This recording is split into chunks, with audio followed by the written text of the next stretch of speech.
Mga dol, good morning. Sayo kinakaloto o kinakbet. Lami na niyo sa kabuntagon mga dol. Parisa na tog hamron. Okay na tong buntag.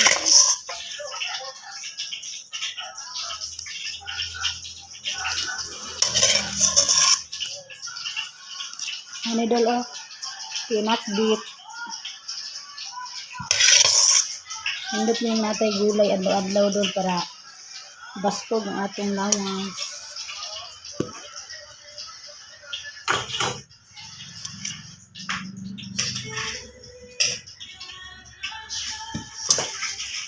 Doon. Kami na sa kabuntagon ang panahon na ito doon. Kanatay mga gulay. Gulay na pinakbit. Lamit na sa panahon. Thank you for watching.